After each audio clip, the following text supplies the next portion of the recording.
Testing 1 2. Testing 1 2. Testing 1 2 3. Monday, Tuesday, Wednesday, Thursday, Friday, Saturday, Sunday.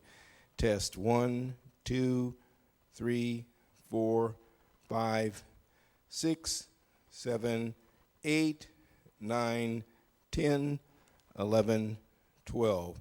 Testing, testing. 1 2 3.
Cheryl Tillman.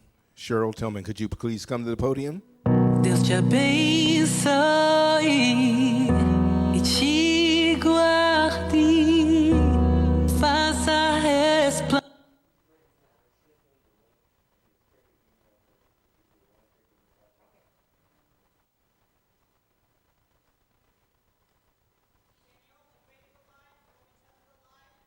Yes, can I start the Zoom? Yes, I'm ready to go live.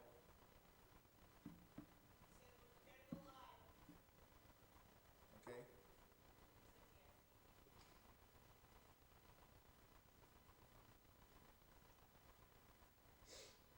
Is it?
Okay.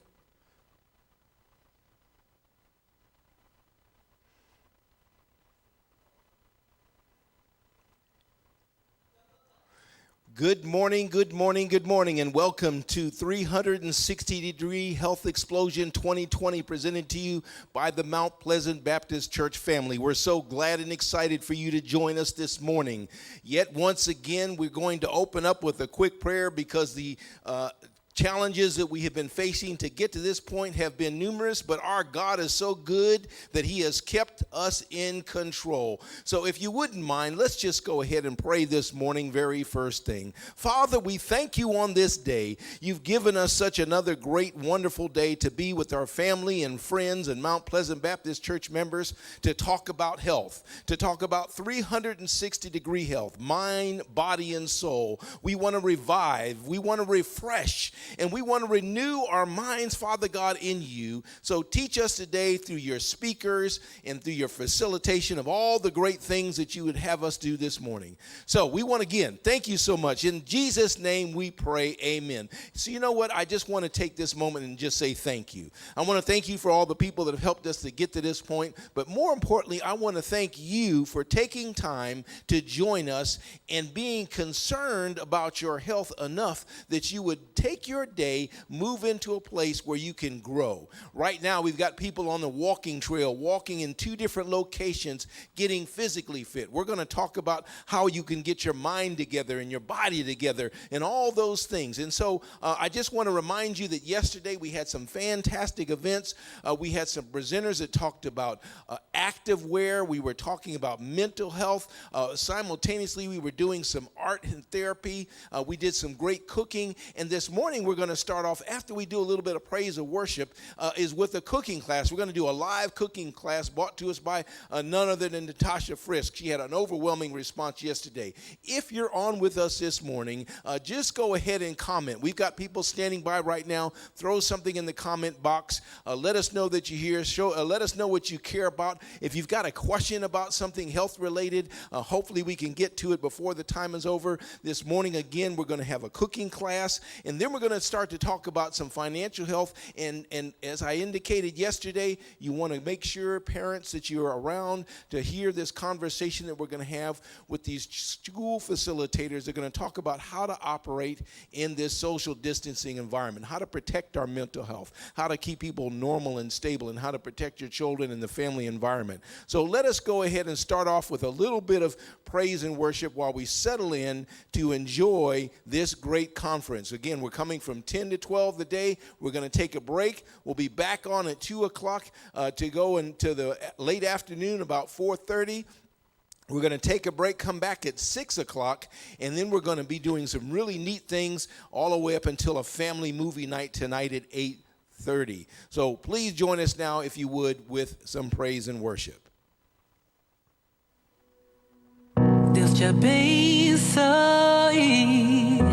e te guarde, faça resplandecer seu rosto sobre ti, te mostre sua graça e te dê paz. Que Dieu te bénisse et te garde, que sa face luise sur toi et t'accorde sa grâce, qu'il tourne sa face vers toi et te donne sa paix.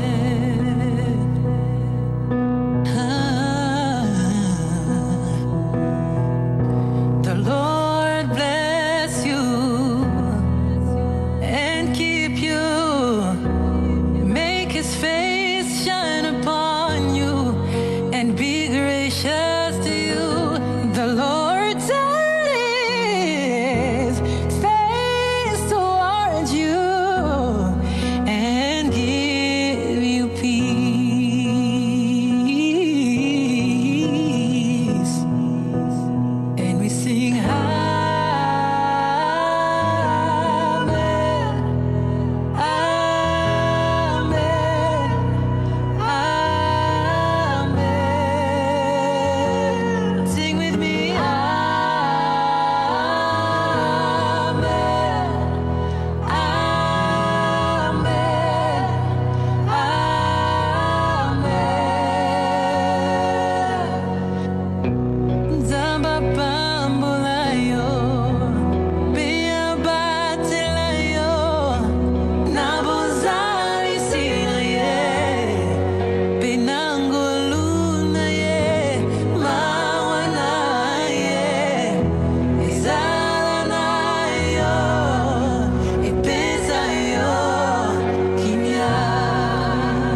abençoe.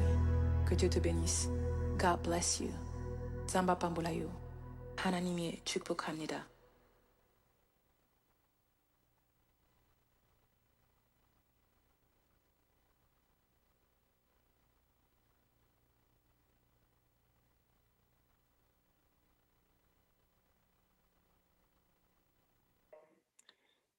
Well, good morning, all. We just want to thank you.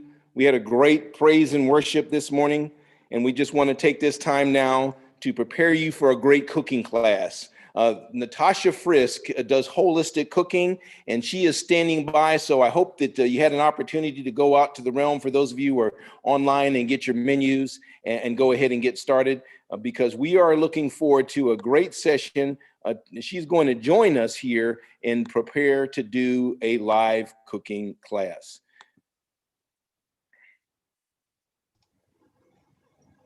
Good morning. I'm just be patient with us this morning. let me take my. Good morning, Natasha. Good morning. How are you? I'm doing wonderful, thank you. And yourself? Doing wonderful. I just got done teaching a fitness class, so I'm energized and ready to go. I'm ready to eat. Amen. That's the only way to do it. Teaching a one fitness class and coming in and doing some cooking. But I know that we're looking. You say that when you finish exercising, you do want to renourish and replenish your body with some form of nourishment. Is that true? Yes, that is very true. You can eat a good meal before you work out, but you can also eat a good meal after you work out. And I tend to eat more of a good meal after I work out just because I'm an early riser and I'm not that hungry. You always want to listen to your body first. And if you wake up hungry, then you should eat. But you can exercise without eating first as well. You want to eat something substantial, so you can eat some fruit or maybe a granola bar, but you don't want to eat anything too heavy, especially if you're doing a high intensity class, say like Zumba, or if you're doing strength training, then you might have like an upset stomach and stuff like that. So you don't want to do that. Very good. Very good. Excellent. Well, I'll give you a chance to go ahead and get settled in and to get prepared. And while she's doing that and getting settled and prepared, I just want you to know that we are using a combination of different technologies here. And for some of us, it is our first time. So hopefully you'll be able to give us a little grace and just be prepared to enjoy. Stay plugged in. Sometimes one of the channels may be having a little challenge. We're on Facebook and YouTube. So, be going out to both of them and just be prepared to really learn something and gather something. Again, we're going to be here all morning long, but at this time, we want to draw our attention to Natasha Frisk as she prepares to go ahead and do a quick live cooking breakfast for you this morning. Natasha, if you're ready, we are going to let you go. Okay, I'm all ready. So today we are doing a fried egg and avocado sandwich. So you can use whatever bread you like. The plan says to use English muffin, but you can go ahead and use whatever bread that you like. Whole grain is best what we use, but you can use whole grain English muffins. And I picked this sandwich because it's versatile, meaning you can cook it and freeze it. And especially if you go to work, this is a great plan ahead meal for you if you do have to go to work, if you're not working from home. And this is something that you can do a batch cooking series of as well. So meaning you can make multiple sandwiches and freeze them. Now with the avocado, I suggest to not freeze it with the avocado. Take the sandwich out, you can microwave it or put it in a toaster oven, and then you can add the avocado. Now, whenever you're building your breakfast, there's 3 key components you need. You need your protein, you need your fat, and you need your carbohydrates. So for the protein, it's going to be the egg. For the fat, it's going to be 2 fats because we're going to have the oil that we're going to cook the egg in, which could be avocado oil, olive oil, whatever oil preference you like, minus like vegetable oil and stuff. But also the oil is the fat and the avocado is the fat. Now there's 2 fats. If you're using olive oil and avocado, those are both unsaturated fats, meaning they're healthy fats. So those are the ones we want. The healthy fats we absorb and we use those into energy and they leave our bodies. Now, if you use trans fats, say vegetable oils, bacon, all these things have trans fat and they stay in our fat cells. So if you already have, if you're we all have fat cells, but it doesn't go anywhere. It just goes into our bloodstream and it just makes us heavier, and that's how we gain weight. So the sandwich we're going to be making today is a basic fried sandwich with a healthy fat, and you can always add different toppings to it. You can add spinach to it. You can add avocado to it. I mean, spinach or tomato. So today that's what we're going to do. So you need a skillet here. I'm going to move my computer over so everybody can see. So I've already toasted my bread. So what I'm going to do is I'm going to add, I'm using avocado oil. And for the avocado oil is good because it has a nutty flavor, it's nutty consistency. And it's loaded with polyunsaturated fat and monounsaturated fat. Now, again, you can use just olive oil as well. So you want to go ahead and use about a tablespoon of oil to coat the pan. And now for your eggs, where are you buying your eggs? We're lucky over here because we raise chickens, so we're getting our eggs from our chickens. So make sure that if you can, get them from a farm. Go ahead and get organic farm fresh eggs. They may be a little bit expensive, but that's okay because your health is what's important here. But you can go ahead and use eggs too. Now, again, this is a great sandwich that can be cooked in batches. And another thing too is you can actually, instead of putting this egg here in the skillet and frying it, you could make egg little rounds and you put those in muffin tins. And so what we're going to do here is we're just building a sandwich. You're going to let the oil heat up. And I'm going to take my egg and mix that. Now, a little thing with your avocado, when you cut your avocado and we open it, it's just like apples. And when it exposes to the air, you see all the redness. So a quick tip is, after, you don't have to use the whole avocado. So if you have half of an avocado left, what you want to do is you want to slice a thin slice of lemon on top of the exposed avocado that you have, and then you can put that on top of that avocado and wrap that in plastic wrap. Now that will prevent the red orange things that come up there when the air hits it. That'll prevent that, and then it'll keep it fresher longer. Another trick to get your avocados to ripen faster is to put them with potatoes. That'll help soften them and ripen them faster as well. So we're going to go ahead. And when you slice the avocado, you want to slice it all around, just like that, and then you break it into half. And then voila, you open that up. So you want to keep the pit in. You can slice a thin slice of lemon on top of it, and then wrap that in plastic wrap. So we're going to go ahead, and I'm going to bring the avocado into my little bowl here. Now, if you need to have a spoon, you can have a spoon to do this. What I'm doing is I'm making a avocado smash. So think of, if you have a fried sandwich, instead of using, say, mayonnaise, the avocado would be your mayonnaise because it's more healthier. What I'm also doing too, to enhance the flavor of the avocado smash, is I'm adding a little bit of garlic powder, and I am adding some onion powder as well. Now this just gives it more flavor, a more robust taste. I need to get a fork. You don't have to do this. This is just something I like to do. It gets you used to the taste of avocado. It's a very acquiring taste. Not everybody likes avocado. All right, and so we're just gonna smash that up.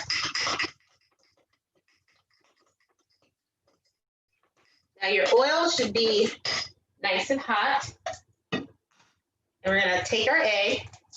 We all know how to make a fried egg sandwich here. So it calls for one. So, like I said, I just got out of a high intensity teaching a boot camp class. So I'm actually gonna do 2 eggs this morning.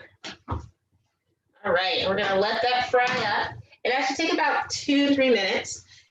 And here is the trick for the avocado. So you wanna take a thin slice of lemon. Cut that in half. So we're gonna take a thin slice of lemon here.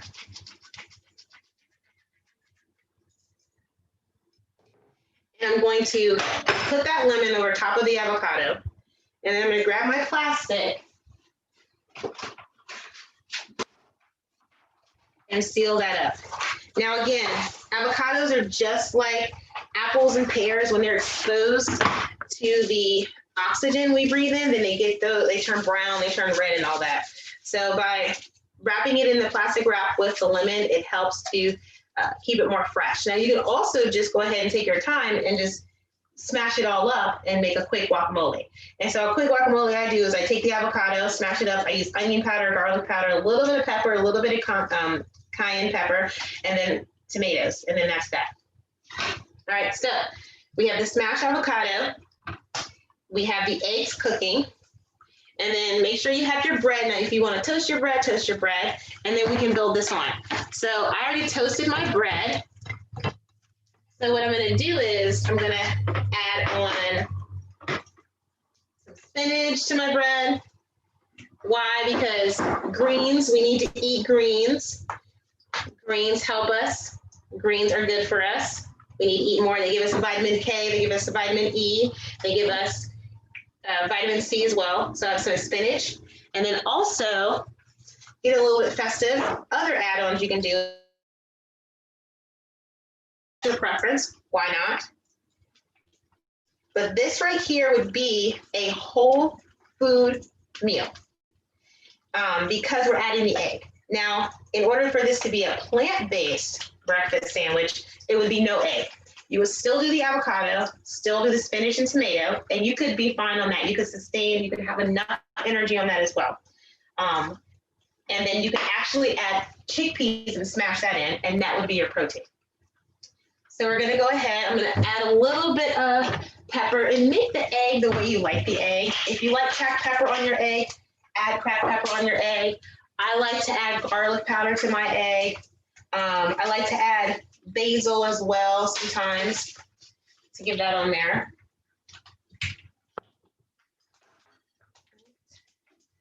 Watch out because there's going to be a splash back here. All right, and so there's been a range of farm fresh eggs versus regular eggs. So what's the difference? It's all about how what the animal eats. That's the difference. So when they say farm fresh eggs, our chickens we give them feed, but they also have a range where they can graze. So they're eating from the earth as well. So that's where the farm fresh eggs is. So if you see that on there, that's what that means. That means that they're allowing their chickens, they give them enough space to be open and free range out and eat. And that's the difference, because you want to know if you're eating animals, you want to have them have a healthy diet just as you, because you are consuming whatever they eat as well. So why not go for farm fresh eggs? All right, so we're going to give that a nice flip. Perfect. And then you cook your yolk how you want to. If you want runny yolk, cook it medium over medium. If you want no yolk, then cook it over hard. Now, in order to cook it over hard, you want to cook it, oh, you look pretty. You want to cook it 2 to 3 minutes on each side. Now, if you want it to be medium, you just want to cook it 2 minutes. And that way the yolk still runs. Now, that's your preference. Again, this sandwich will hold very well in the freezer. All right, so the eggs cooking, I've already dressed. I've already plated one side of my sandwich here with, tomato and spinach. Now I'm gonna go ahead. We're gonna take the avocado smash and spread that on one side of your toast or your English muffin. Now what you could do also is, now this is a great, like I said, make ahead meal. So you could go ahead and say fry up all your eggs in the morning, like on Sunday, tomorrow. You can make all your eggs that you need to make the sandwich if you have to go to work. And then you can make your avocado smash.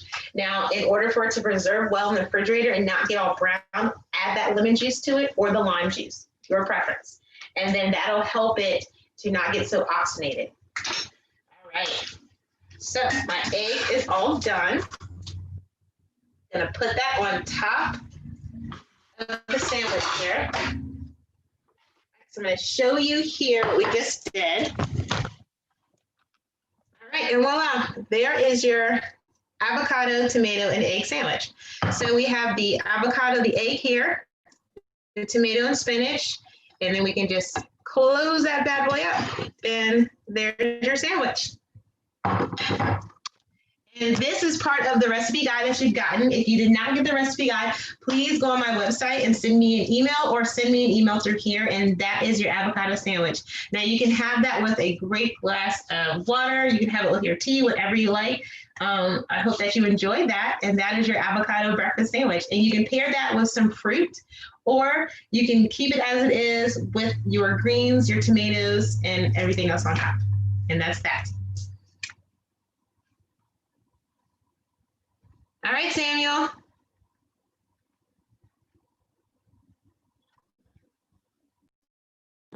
How are you doing, Natasha?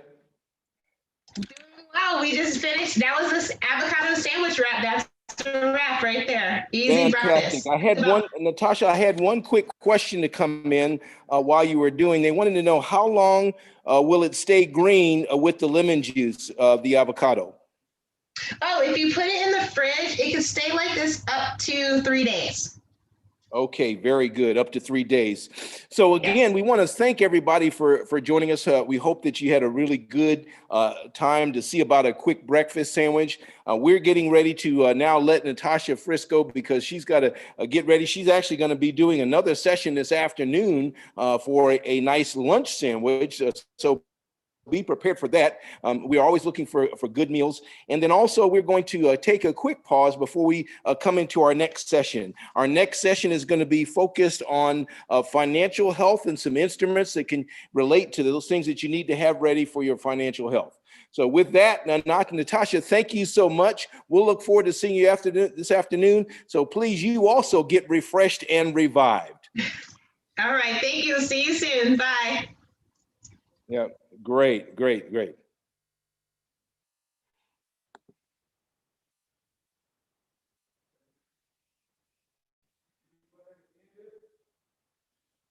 Okay.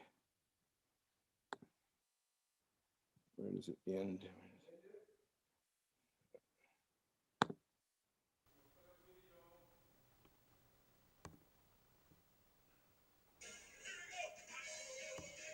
Hey, Mount Pleasant.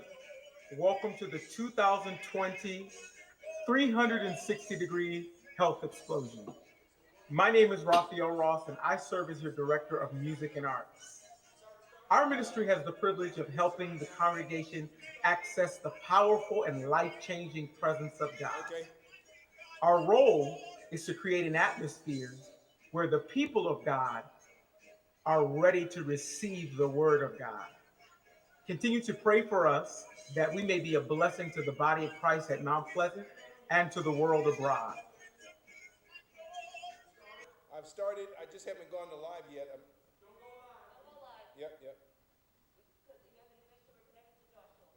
Hey, Joshua, can you hear me? Welcome to C. Okay, great. Welcome to the Social Economic Empowerment Ministry here at Mount Pleasant Baptist Church. Pastor Samuel Massenberg and I and the entire C ministry team are happy to see you. Our ministry is focused on empowering the whole person through service and the leasing of the Holy Spirit. We want to meet people with the love of Christ and help lead them His way. Our mission is to engage the whole person to build mind, body, and soul for kingdom pursuits through healthier bodies, stronger businesses, community outreach, dedication to veterans, and political awareness. We have formed to leverage a wide spectrum of gifts and talents to minister to the needs of His people and build up a person to better serve their families, the community, and the body of Christ. Our prayer is that you would see yourself serving.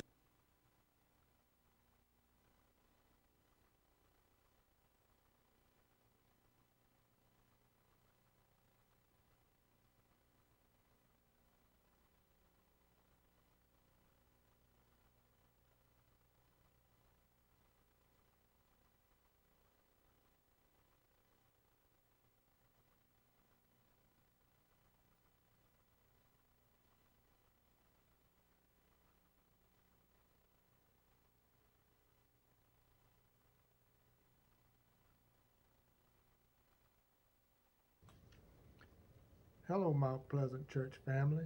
We, the trustees, Mary Rivera, Pam Stewart, Emily Kitchen, Lewis Works, Reverend Keith Johnson, Michael Davis, Gerald Bazemore, and I, your trustee chair, Willie Hassell, greet you in the precious name of our Lord and Savior Jesus Christ. We, the trustees, count it a privilege to serve the great people of our church. The trustees would like to briefly share some of our church responsibilities as well as our 2020 activities in progress.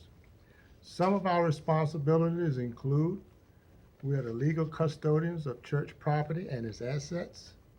We represent the church in all legal matters. We also are involved in buying and selling real estate. As well, we manage and maintain improved church physical property. We also ensure the church has appropriate utilities, infrastructure, and equipment operation to support church services and ministries. We also monitor the church financial health to help ensure the church can operate and meet its financial obligations. Some of the church trustee activities include upgrading and improving the parking lot lighting. We also initiated a full financial audit to be completed by the end of this year. In progress is the demolition of the White House, also known as the Seniors House. We're also working together with the Director of Administration / Operations, Reverend Pinckney, to create a sanitized worship environment by focusing on sanitizing soft and hard surfaces, as well as updating our HVAC system to address airborne virus contaminants. Please know that the trustees are committed to serving the great people of Mount Pleasant Baptist Church to ensure our church facilities are clean, comfortable, and sanitized for worship services and ministry activities. Thank you.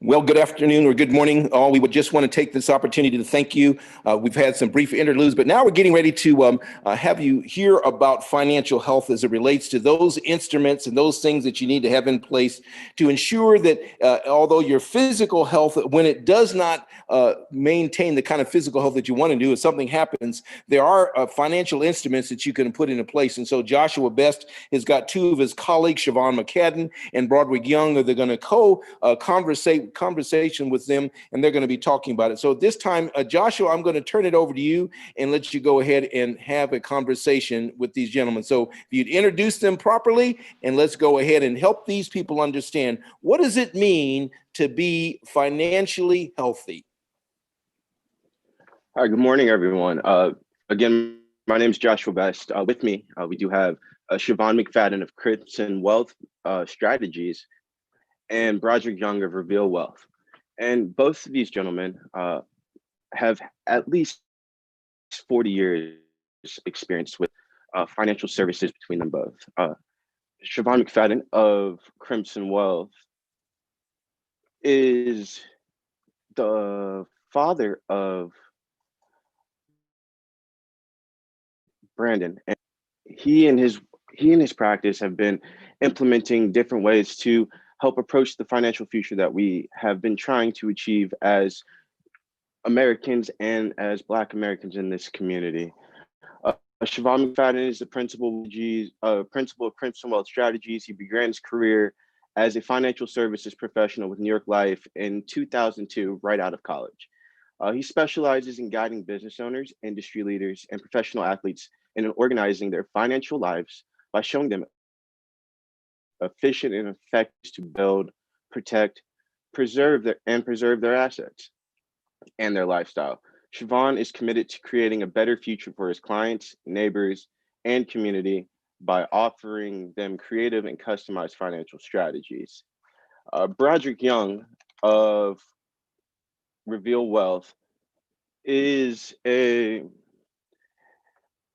chartered financial consultant and the principal at Reveal Wealth. Reveal Wealth is a company that is, my goodness, my computer has messed up and I apologize. It's a founding partner at and financial advisor within Reveal Wealth, a Maryland-based wealth management and financial firm. He graduated with honors from the University of Florida with a bachelor's in science and finance and insurance. He has earned the designations of certified financial planner, chartered life underwriter, chartered financial consultant, charter leadership fellow, and chartered advisor for senior living. He also holds a Series 7, 63, and 24, and an investment advisor representative with Eagle Strategies, LLC. All right, so to jump into everything, got a few questions. First off, dealing with finances is all about stewarding your life and maintaining a life that is pleasing unto first God and yourself. And Broderick, I have a quick question about that. Are there any basic rules that we should be aware of as Christians as we apply the information we have gathered?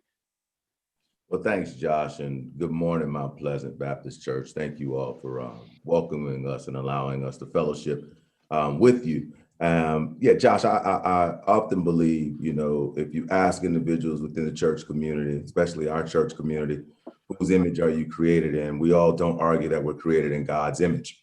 And given that we're created in God's image and there's no better asset than the Lord, we have to understand that we here on earth are our biggest assets.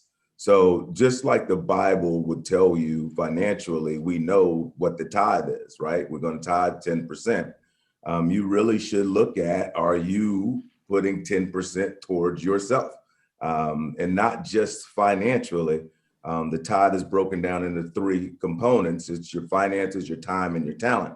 So I would ask, once we get our financial 10% or more moving, how much time are we actually spending cultivating our talents so that we can bring more beneficial things to be pleasing unto the Lord and also unto ourselves? Because again, there is that direct correlation between our relationship with God and who we are. So when it comes to finances, I like to say most of the answers, if not all of the answers, I would argue all of the general answers are right there in that book. And if we follow that, the teachings and the lessons that the Bible gives us and really internalize where our money should go and who we should be investing in, we take care of ourselves just like we take care of the Lord.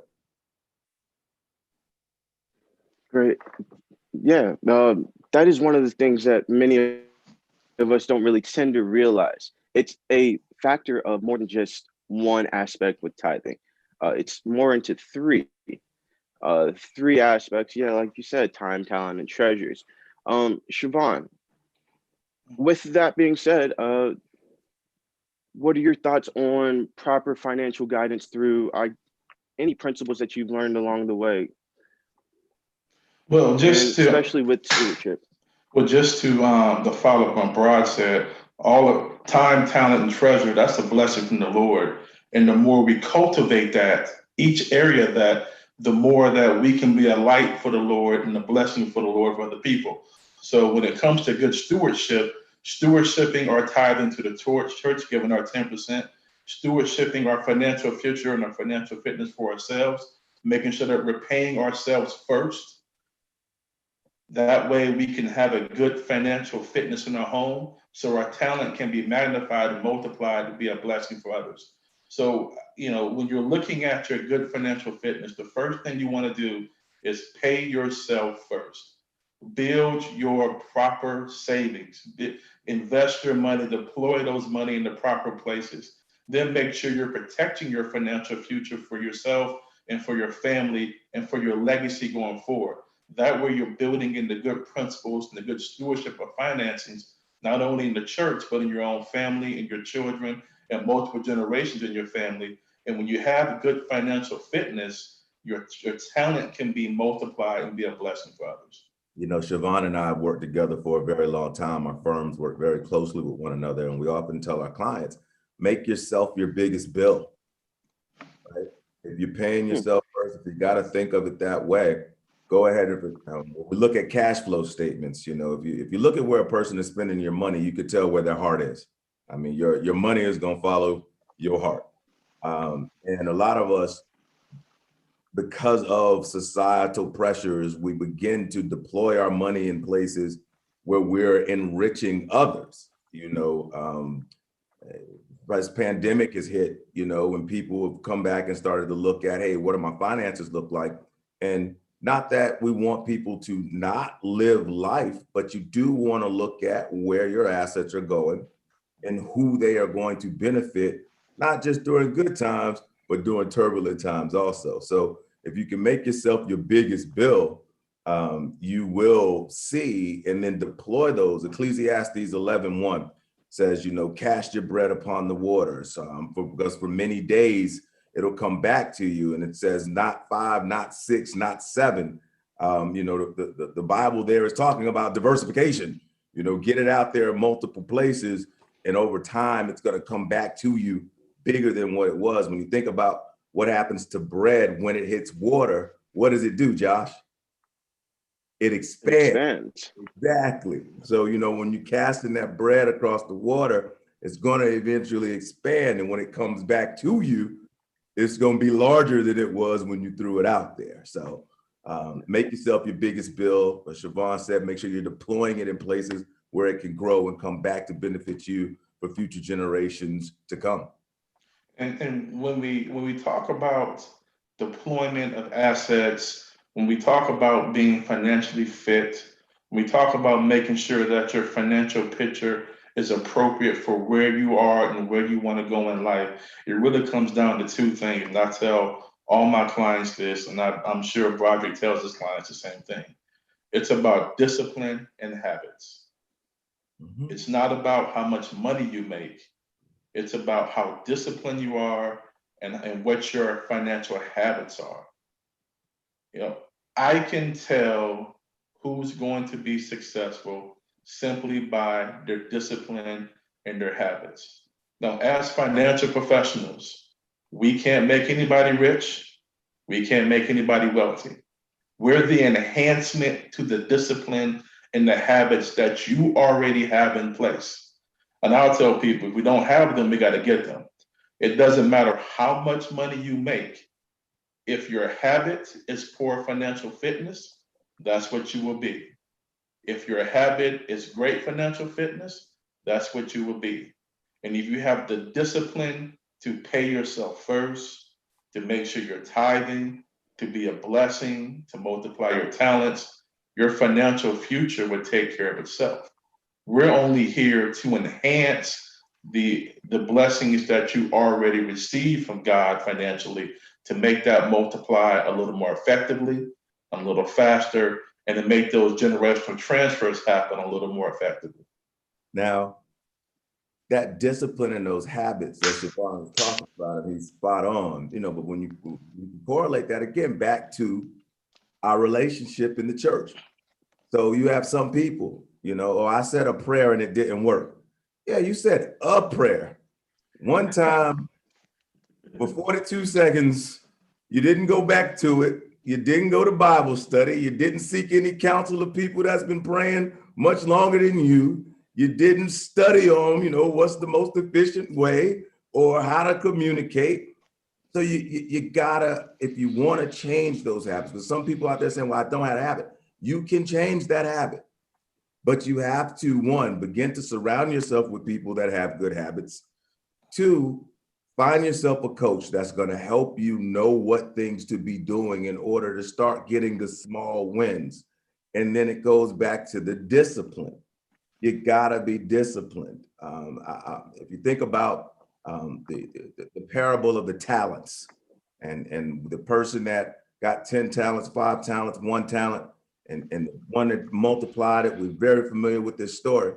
The one with the 1 talent was so worried about what could happen, that they buried that talent.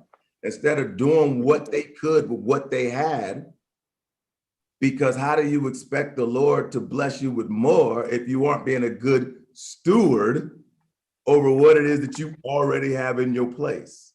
So you have to start where you are, begin being responsible and disciplined with what you have, consistency with that discipline, and you'll start seeing that growth. That's good. That's good. Consistency and discipline includes growth. Broderick, you had mentioned something a little earlier about COVID-19 and the turbulence that we're seeing currently during the financial market in every marketplace. From time to time we hear of less being there, supply and demand taking over, people taking all the toilet paper and whatnot, right? What would you suggest one would do during, let's say, if this were to happen again? How do you plan for that in advance so that maybe you don't get hit as hard if this is a reality once again? Again, so I'm not a minister or a pastor. I am a child that was born, raised in, my mama kept us in church 7 days a week, and I left college and realized she was right, and now I'm back in the game, right? So I've been there ever since and not going no place. You can't move me.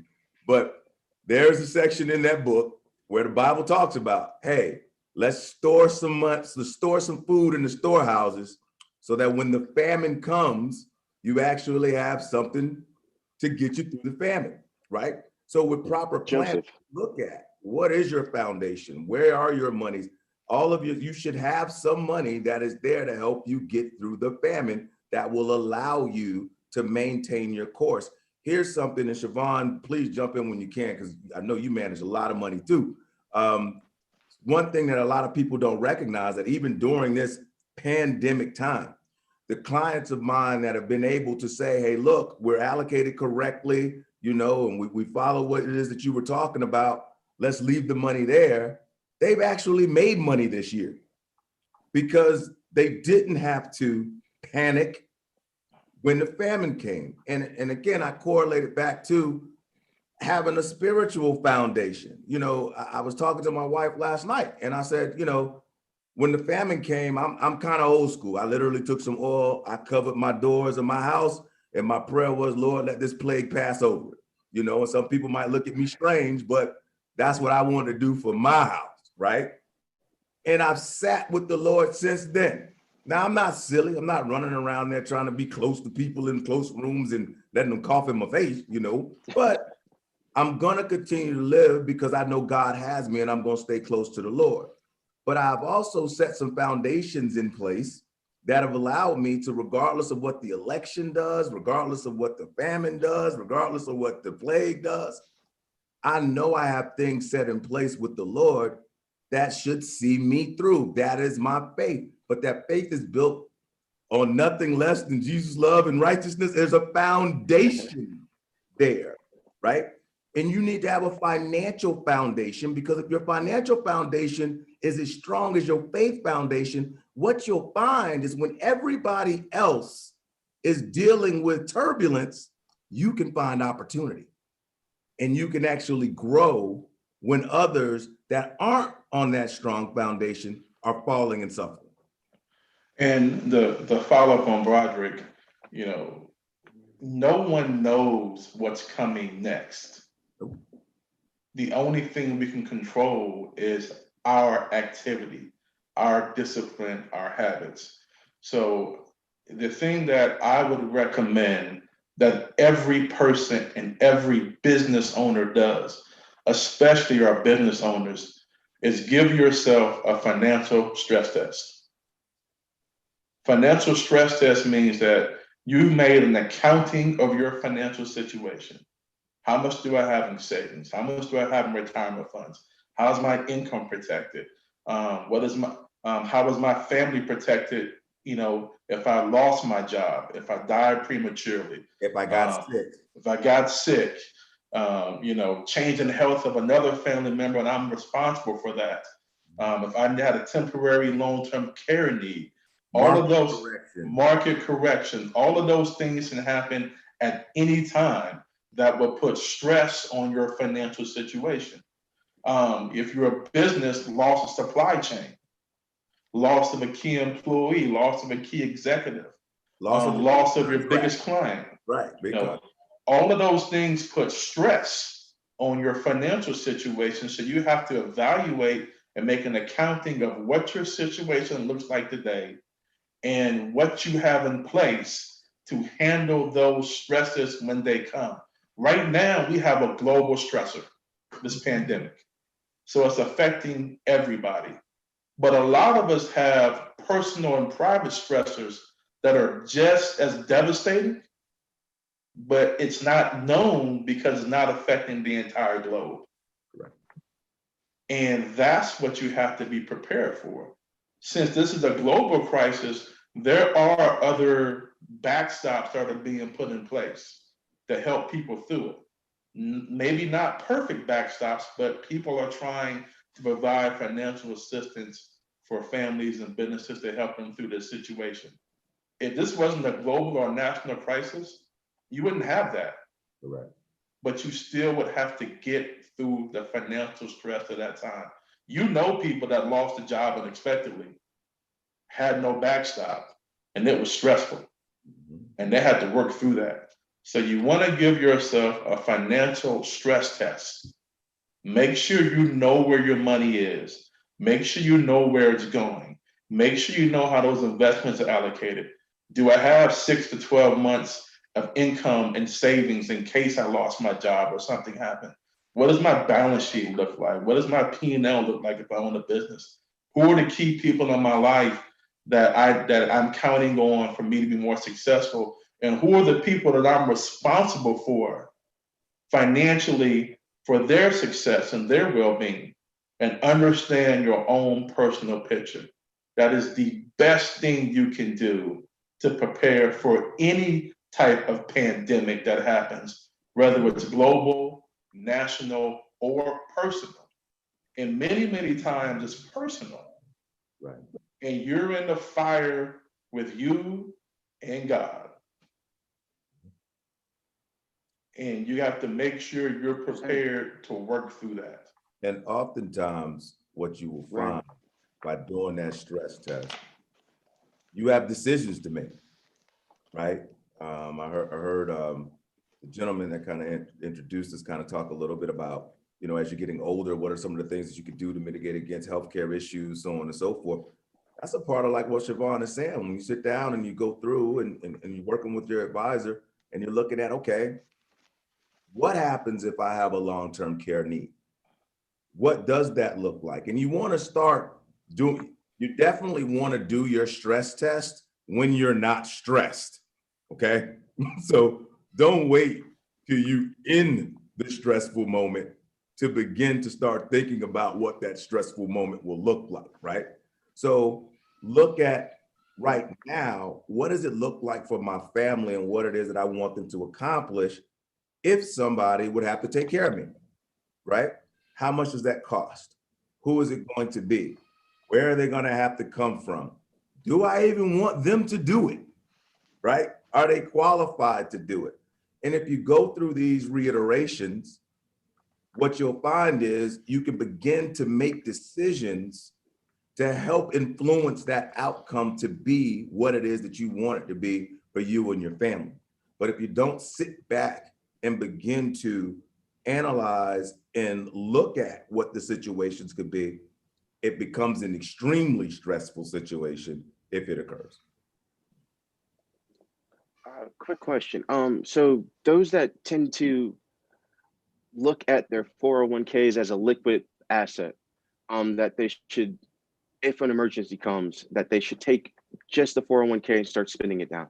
What do you say for those people that are actually concerned about, hey, do I have savings left? And is my 401k allocated correctly? Did I do anything that may have interfered with my financial success into retirement? Well, I'll start with that one. I would say, first, a 401k should only be one part of your overall financial picture. What makes 401ks popular is that they're easy. You go online on your employer-sponsored website, you set the percentage, it goes in, you pick some investments, they go up and down, but you got a bucket of money. It's almost like set it and forget it. So for a lot of people, that habit of set it and forget it needs to be applied other places. So it goes back to, if you're putting 10% in church, you're putting 10% in that 401k, where am I putting my next 10%? That should be in some type of liquid savings account so that you have a buffer asset in case the emergency happens. You don't have to go touch that 401k first. Now, I'm realistic. You know, sometimes emergencies happen and you have to go into that 401k to make a loan or make a withdrawal or whatever it may be. That's not the ideal situation. You don't want to jeopardize your financial future for something that you could have, with proper planning, had other assets other places. So it goes down to having a good financial fundamental floor. What does my savings account look like? Do I have 6 to 12 months? What do my protection assets look like? Do I have appropriate life insurance? Do I have appropriate disability insurance? Do I have something in place for any type of temporary or permanent long-term care need? Having the complete picture will prevent you, or better prepare you, not to have to make that move to go into a retirement plan. Some cases you have to, but you want to build a good foundation so that we don't have to go there, especially early on. You want that to be the last case, worst case scenario possible, is going into that retirement plan. Because the reality of the situation is, when you stop working, the spigot is off. There's nothing else coming in. So you have what you have. And you don't want to jeopardize what you have in the future for not having a proper foundation today. That's exactly correct, man. You want to make sure that that is the exception, not the norm. And there's a difference between saving, investing, and gambling. And in a lot of communities, people do it the opposite way. They gamble, then they dabble in investing, and then they wonder why they don't have anything saved, right? The proper approach would be to make sure your savings are appropriate, because like Siobhan is saying, if your savings are appropriate, you can allow your investments to work. We can show you all types of charts, graphs, and data that'll show you that the person that only invested money, S&P 500, one of the largest, most popular indexes out there, person that invested money in the S&P 500 index for 1 year could have gained 37% or lost 37% in that 1 year. But the people who let it sit in there for 10 years, the lowest return that they would have gotten within that 10-year holding period is like a negative 1.38. And that was 1 10-year period. The average is usually over 7%, and some people got upwards of 12 to 14. So by being able to let the money do what it needs to do in the market over time increases your probability. In any 20-year time frame, you didn't lose money. The lowest return we've seen in a 20-year time frame, I believe from 1979 to 2019, over a 30-year period of time, we could take different tranches of that, was like negative 5.8. So you won. The S&P 500 from 1929 to 2019 has been positive 73% of the time. And over 50% of that time, it's more than an 8% rate of return.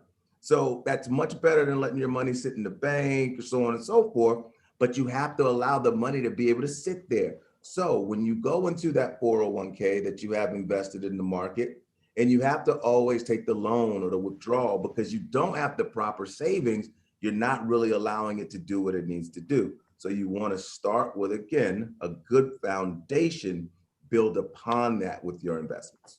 And this, a lot of this goes back to access. So in our community, we are superiorly financially successful. Trillions of dollars floats through our community. We own businesses. We high income earners. We like to save. I mean, if you know, Black people, we save money for a rainy day better than most people. The issues that we have is really what do we do with that money and how do we save it?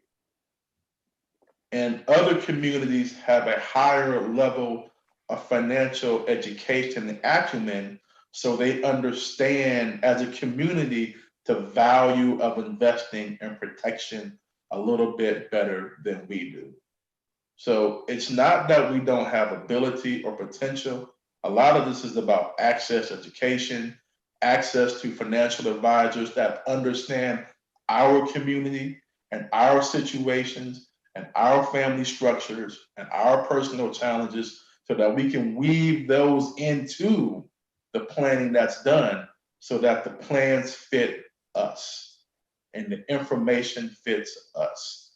Then you understand better what to do, why to do, the overall impact, the opportunity, the potential for your generation, for future generations, for your households, for your business. And then we can begin to harness all of that economic opportunity that we have to accomplish whatever it is we want to accomplish as a community. We can do great things with the appropriate access, education, and the appropriate habits and discipline.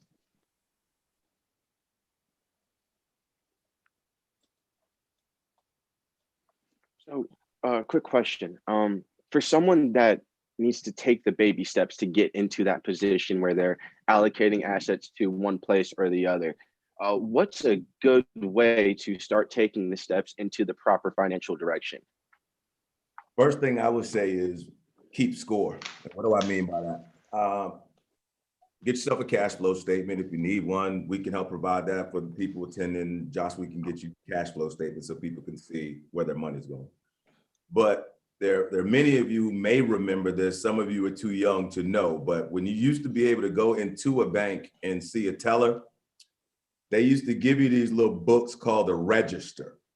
And you may, if you grew up when you're over 35, you probably remember your parents would actually write down when they spent money, because there was no click or look at the app to see what was in my account.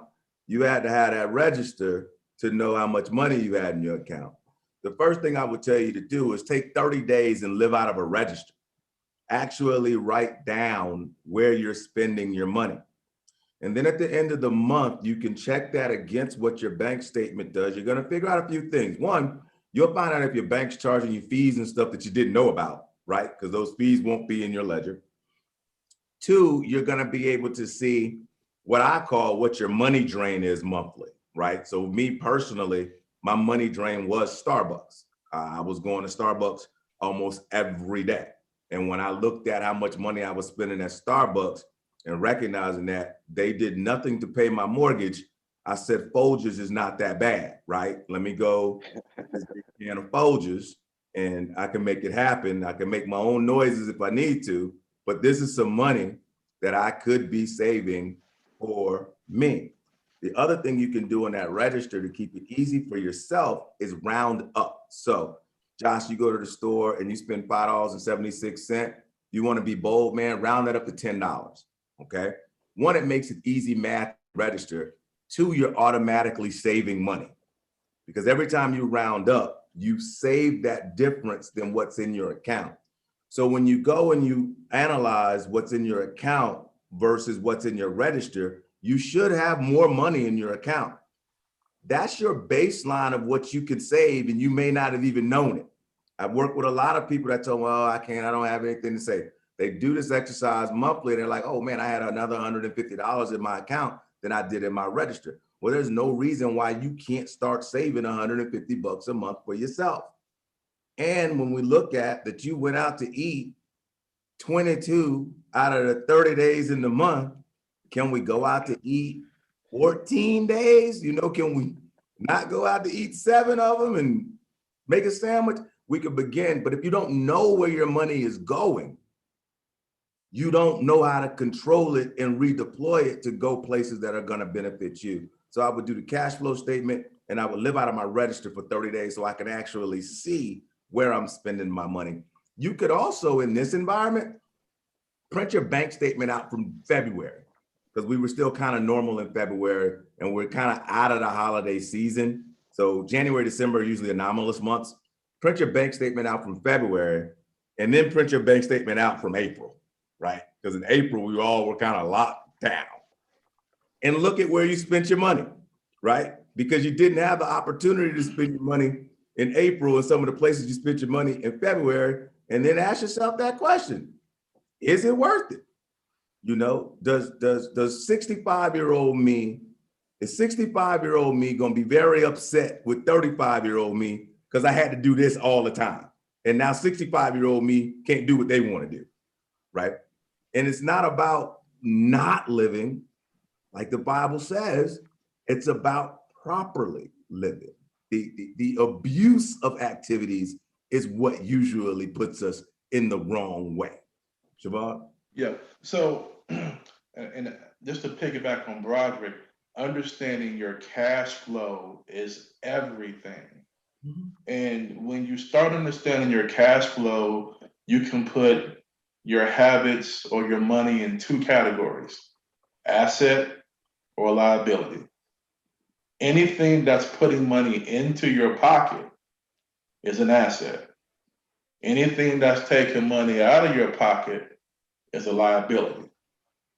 And most people don't realize that they have a workforce and you are in business.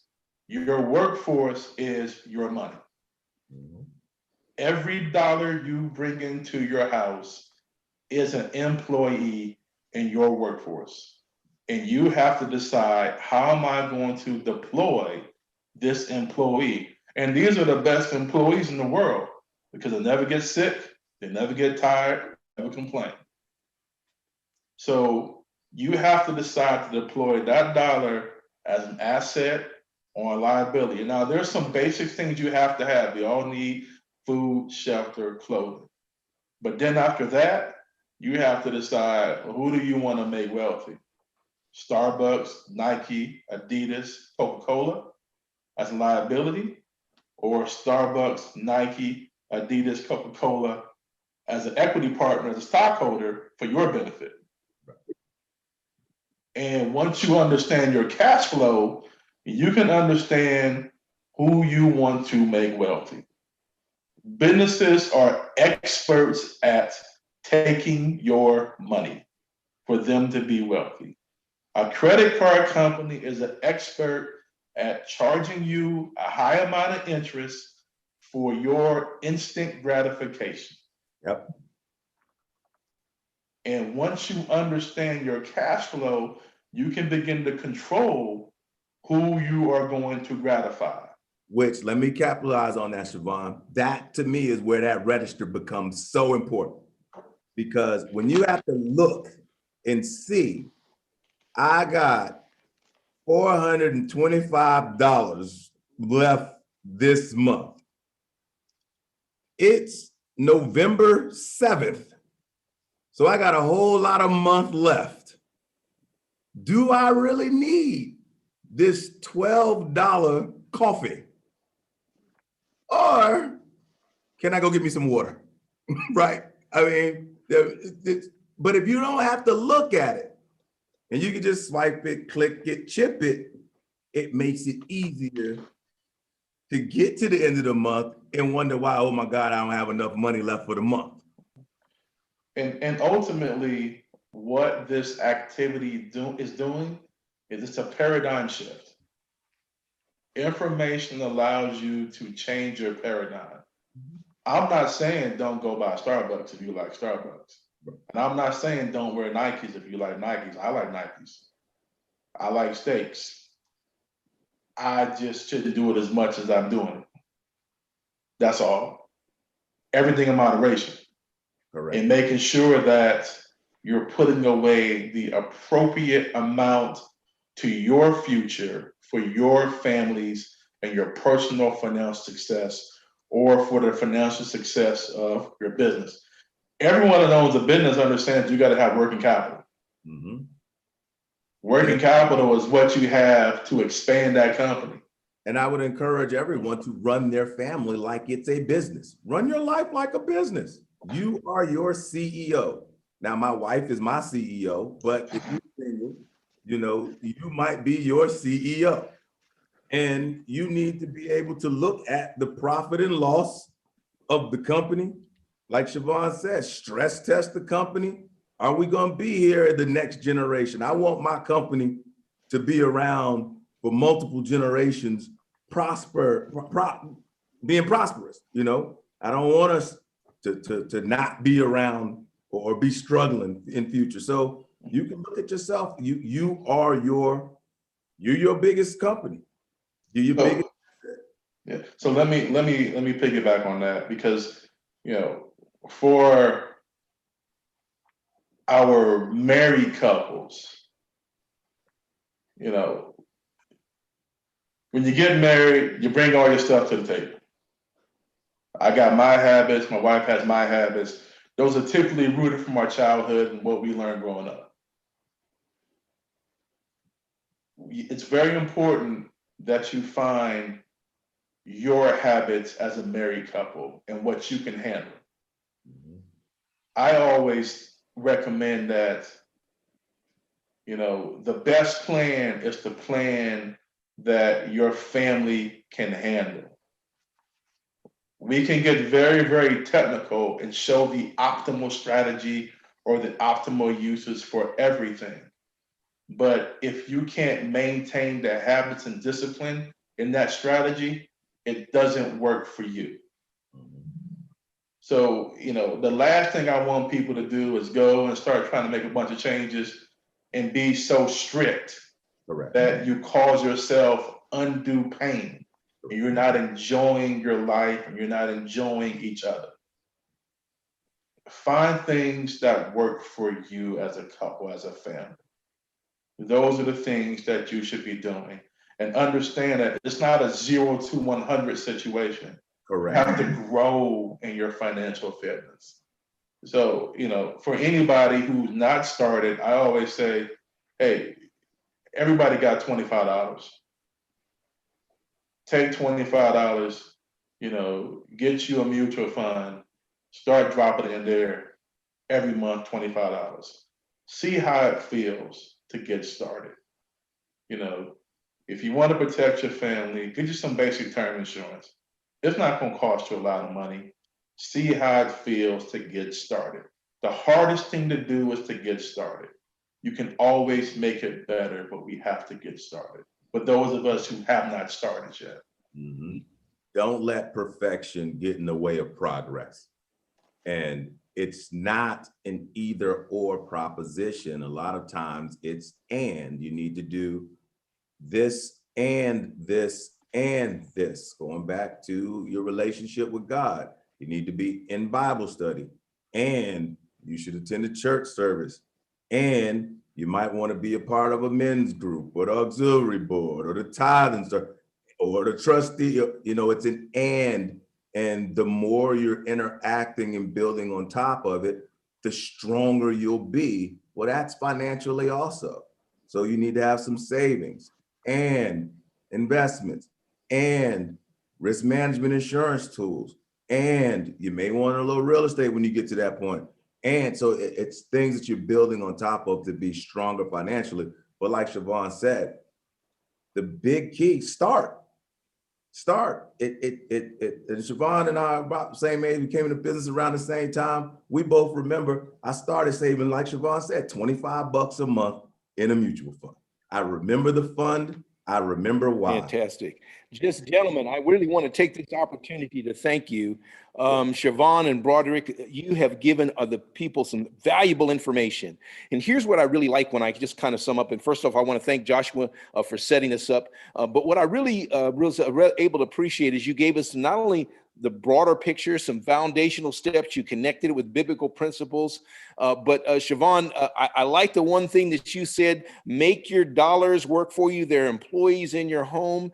And Broderick, this whole basic idea of taking that baby step and tracking what you do, because see, you don't know what you are doing if you're not tracking it and looking at it. So great information. We're hoping that as we move forward in this, we've been happy to get your information posted out so that our people can get it and take access to that. So I want to thank you so much. We're getting ready to wrap up this session.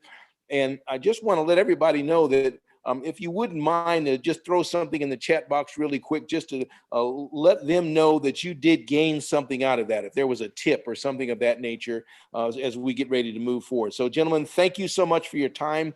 Thank you for sharing with this global audience that we have. But most importantly, thank you for the wisdom and the foundational steps that you shared with all of our people as it relates to financial health. You see, if you don't have your finances healthy, then you can't take care of the rest of the things you need to take care of. And of course, they all said that Broderick, I can tell you've been in that church for 7 days a week when your mama used to tell you there, because you were able to go back to that story all the way in Genesis, where store up in the house, stored up for 7 years. So during the lean times.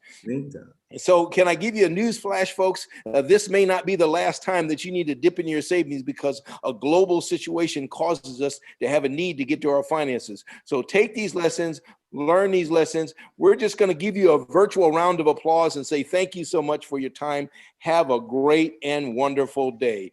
And we are now signing off on this segment, and please stand by.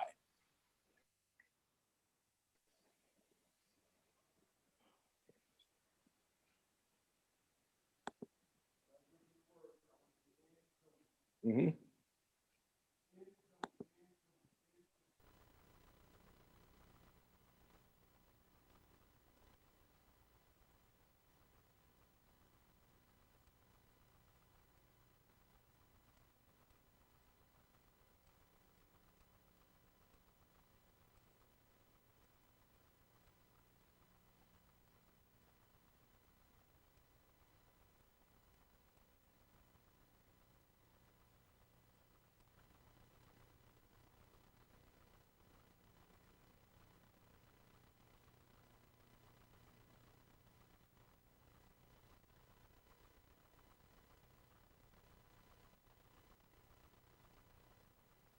To take this opportunity to invite all of you to correctly handle the word of truth with us as we continue to study virtually according to 2 Timothy 2:15.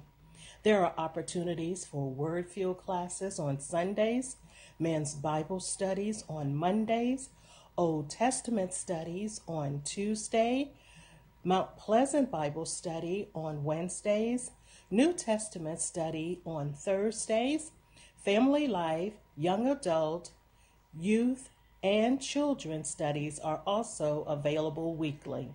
For more details, check out the RAM Mount Pleasant Baptist Church website or contact Reverend Todd, Director of Education. Other studies on financial planning, pandemic stress, and virtual learning for parents and students are forthcoming. So break out your Bible and join us as we continue to study the Word of God virtually during this season.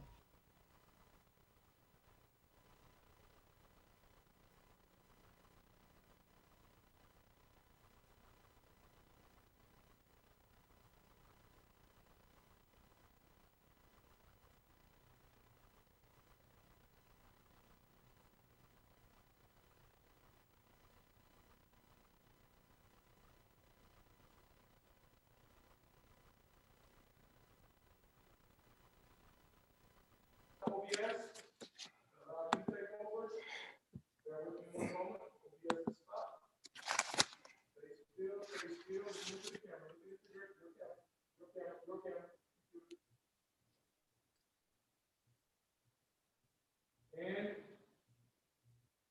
you should be live. Yeah, go ahead and start on. Good afternoon, Ms. Easton. How are you doing? I'm doing well. How are you? Doing great, doing great. We want to thank you again for joining us this morning. We really appreciate this opportunity to hear some of the lessons learned that you're going to share with our audience this morning. I will go ahead and let you take the time to describe your background and what qualifies you and prepares you to go ahead and educate our audience. But we first just want to thank you.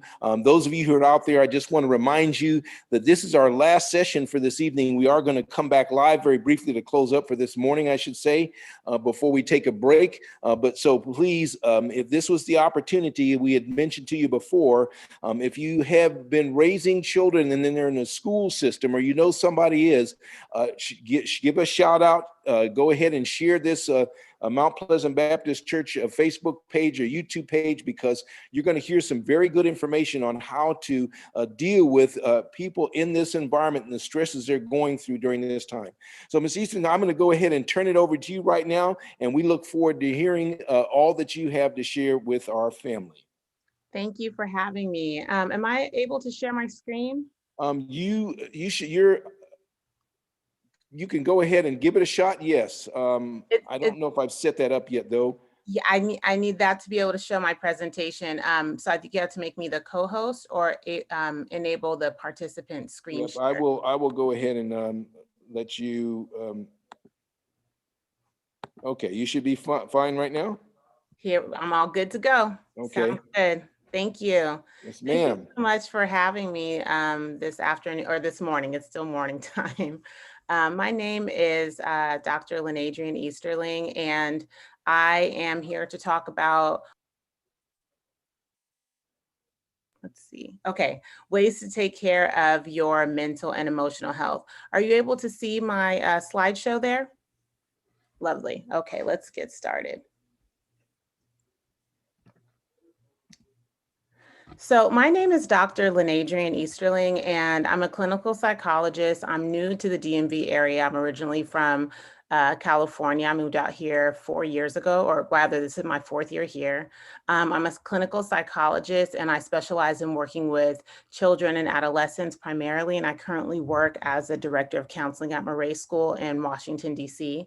And I'm also a mother of a soon-to-be 12-year-old, which has been an interesting journey, parenting a tween or a preteen. And I'm here today to share some of my expertise about how to take care of your child's mental and emotional well-being during this time. There's a lot on their plates right now. There's a lot on our plates as parents, and I want to just share some tips and tools that you can use to hopefully support your children during this time, and also some ideas about when you maybe need to ask for help outside for outside support. So first I want to talk about, why the coronavirus right now is triggering mental health issues, and it's a variety of things. There is a lot of economic strife, so there's decreased financial security in our families. A lot of us may feel hopeless or fear for our loved ones and their health. We also haven't been able to connect physically with a lot of our loved ones, and that may trigger some feelings of loneliness. And all of these things, the anxiety, not to mention everything that's happening with our election right now, all of that can threaten our mental and emotional well-being. And so some tips that I want to encourage you guys with your children is to, first of all, don't be afraid to talk about what's going on with your children. Don't avoid those conversations. Sometimes a lack of knowledge or a lack of awareness can actually increase the anxiety. So it's important to have age-appropriate, developmentally appropriate conversations with your children about what's going on, because they do know, whether they're talking about it with their friends or they're watching it on TV or they're hearing you talk about it in your home. They're aware that something is happening, and we want to make sure that they're getting accurate information from their parents, people that they can trust. It's also really important to be mindful of how much news and media you're consuming, right? And to make sure that you're finding some balance. I certainly don't want all of us to stick our heads in the sand and not be informed, but there's a difference. There's a difference between that and then also having your television on 24 hours a day, which, given everything that happened this week, it's hard not to do that. But I encourage you guys to find balance and to make sure that the information that you're taking in and that your children are taking in is a reliable source. So to start with, before we have any conversation about supporting our children, we need to start with how to support our parents, because really your child's well-being is connected to you, and it really starts with you. So the first part of my presentation is geared towards supporting our parents, right? The first thing I want to remind parents is that Perfectionism and the coronavirus don't mix. If you had any expectations that things were going to go according to plan, particularly with your child and the way that they are maybe performing in school right now, I need you to just give yourself, first of all, a little bit of grace and space, and your child some grace and permission to not be perfect right now. There's a lot that's constantly changing with hybrid learning online, or maybe being full-time back on campus. And it's important that everyone is patient with one another, and understanding that we are constantly going through transitions right now, which is particularly challenging for our children, but also for us adults as parents. It's really important to practice forgiveness and compassion, and maybe cut yourself some slack if you feel like you're not meeting the marks, or if you are not spending as much time with your child because you're trying to balance working from home and making dinner and having fun. It's really, really challenging to do that, and it's okay to cut yourself some slack. Also remember that you can only control so much. So focus on what is in your control, release and surrender what is not in your control, and try to manage what's in front of you right now. A lot of times anxiety is triggered by things that are happening in the future, things that haven't happened yet, or things that have happened in the past that maybe we're thinking about that is currently triggering us. And it's important to note that, because a lot of times anxiety is rooted in things that aren't currently happening. There are thoughts that we're having about things that haven't happened or something that has already happened, which is why the practice of staying present and focusing on what's in your control is really, really powerful. And lastly, make sure that you're asking for support and help when you need it. Reach out to your family, your friends, your church members, because you have a community of people to help you. And all of us need the support of our loved ones right now. Also for parents, it is crucial to find time for self-care. It's really, really important. I find my personal time between the hours of 4 and 6 a.m., which was not something that I did before coronavirus happened, but I knew that I had to make my self-care a priority in order for me to be able to be a good counselor, be a good life coach, be a good parent and daughter and partner, right? So if I'm not filling my own cup in the morning and making time for myself, it's really hard for me to be able to give to the others in my life that I need to be able to support. And so I think it's really important that we take time for ourselves to meditate, pray, journal, take a bubble bath, exercise, right? All these things are really, really important so that our cup is filled and we're not left at the end of the day feeling worn down, depleted. And maybe you don't have 2 hours in the morning, but if you can just find even 15 minutes to go for a walk or read a chapter in your book, it can really, really be restorative. I also want parents to keep in mind that it is really important that we take care of ourselves, because we're modeling for our children how to manage stress and how to communicate and how to ask for help. And we want to be good examples, not to show that everything's perfect or that we're perfect, but how to take care of ourselves and how to reach out for help when we need it, because that's going to give them permission to do so also.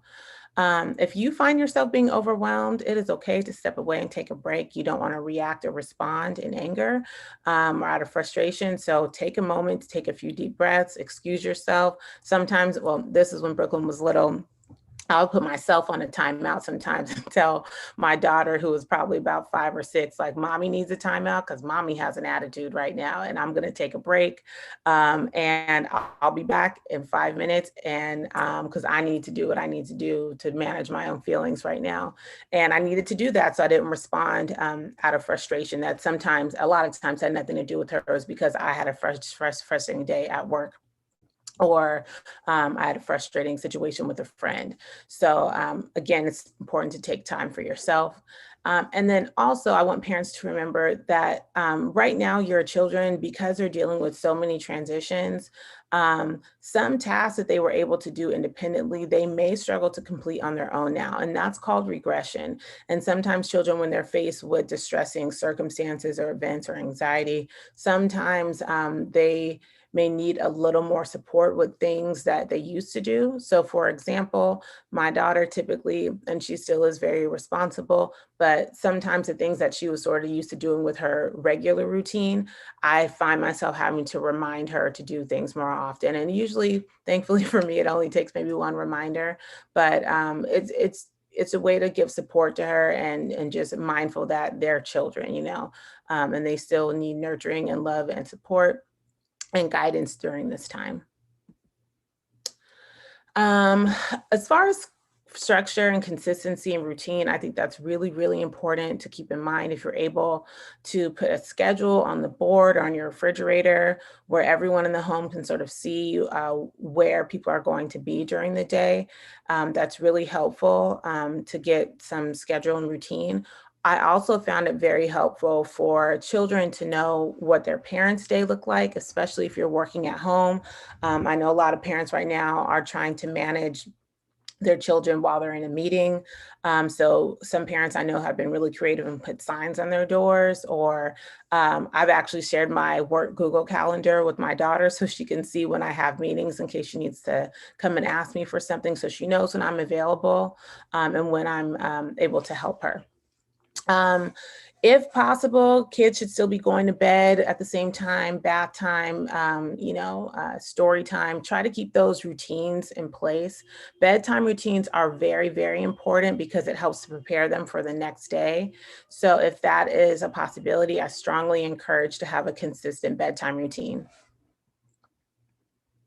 My last point, as far as preparation in the morning, part of that nighttime routine can be to make sure that you look at your child's schedule the next day, see which classes they have, if there's anything that they need to be prepared for, if there's any books that they need to set out, possibly even preparing some snacks ahead of time. So that way they sort of have their area in the morning and they can access whatever they need to get their day started.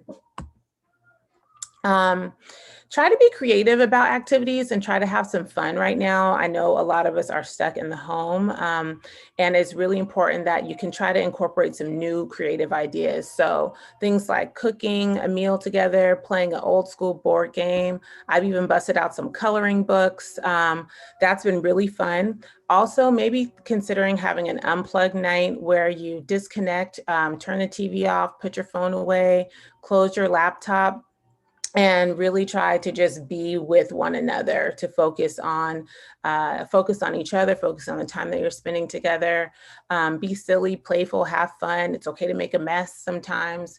And this is about the quality of your time more than the quantity. So even if you can't do this every single night for a long period of time, if your kid knows that 30 minutes on a Friday night, we're gonna have a moment together to play, it's really important and then very meaningful for them. So parenting through anxiety. I want to talk a little bit about this. Anxiety has been like the largest, most frequent concern that I've had from parents and students that I've worked with recently or since March. And I just want to define what anxiety is right now for everyone. Anxiety is an uncomfortable feeling that you get about something that may or may not happen. I explained that a little bit before. So you may hear your child say things like they feel nervous or scared or worried or stressed. And this is a really uncomfortable feeling for children and teenagers. What's happening during this moment is the flight, fight, or freeze response is being activated, which is activated in a part of our brain called the amygdala. And when the amygdala is activated, it releases cortisol and adrenaline, which are two hormones that sort of activate your stress response, right? And sometimes that is helpful because it can keep us safe, it keeps us on alert. But if your body is responding to a threat that's not actually there, that's when symptoms of anxiety arise. And when you're anxious, it makes learning really difficult because when your amygdala is activated, your frontal lobe is sort of deactivated or not functioning at its highest capacity. And your frontal lobe is in the front part of your brain, and that is responsible for your organization, your your memory, your executive functioning, your planning, your impulse control, all of those things that children need to sit down and learn and process what they're learning is very challenging to do when you're under a lot of stress. So for lower school students, children in kindergarten through 4th grade, I think the key focus for parents should be to focus on joyful learning. This is the time of their lives when they're excited about going to school, they're really curious about what they're learning, and hopefully they're still engaged in the classroom and what's going on in their curriculum. So some signs and symptoms of lower school students experiencing anxiety. First of all, school refusal. So if your child is refusing to go to school or to get out of bed, to log on to Zoom, that's definitely a red flag. A lot of time children at this age, when they're experiencing anxiety, they may not have the words to express how they're feeling emotionally, but they may express some physical symptoms like headaches, stomach aches, maybe having butterflies in their tummy or difficulty breathing. They may avoid activities that they used to be really excited about, and maybe they are starting to get really upset, sort of disproportionate to, like basically they're overreacting. Things that maybe they would normally get a little bit upset about, they might be having like a meltdown or a tantrum about something. And so the parents in these circumstances may find themselves spending a lot of time reassuring them and urging them to participate in their activities or to hang out with friends. And this can be really challenging for parents and children. So I recommend doing emotional check-ins with your child. And this is basically a time to ask them how they're feeling. And this little graphic that I have on the screen right here, how are you feeling? You can Google emotion check-in feelings picture or chart, and they have a lot of these that are kid friendly that sort of identify different emotions. So you can ask them to choose one if they can't come up with a word on their own, if they're feeling worried, annoyed, confused, happy, joyful. And it's important to teach them how to express how they feel so you can respond accordingly.